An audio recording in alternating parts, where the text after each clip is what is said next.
Mėly pasieniečiai, miela pasieniečių profsąjunga, nuoširdžiai sveikinu su 5 metų jubiliejumi. Atrodo, tai nedidelis laiko tarpas, bet per tuos 5 metus jūs parodėte, kad tikrai galite pasiekti tų rezultatų, kuriuos jūs norite. O tie rezultatai yra pagrindinis tikslas yra žmogus.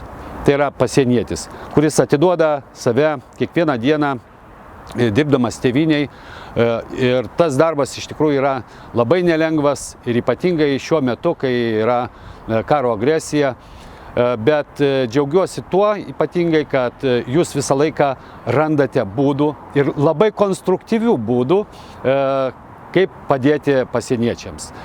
Ir per tuos metus, kiek aš bendrauju su pasieniečių profsąjunga, matau, kad ne tik tai lyderiai, bet ir visi pasieniečiai, kurie dalyvauja profsąjungoje, tikrai yra labai sutelkti ir vieningi.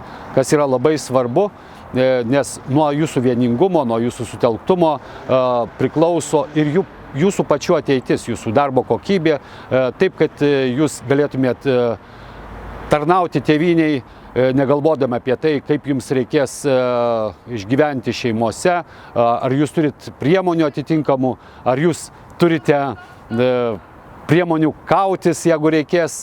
Tai yra svarbu jaustis,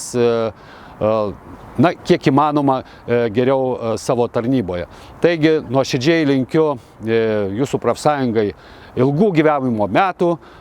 5 metai tai tik tai pirmas žingsnelis. Manau, kad jūs žengsite ir toliau tvirtus pasieniečių žingsnius į ateitį. Sėkmės jums!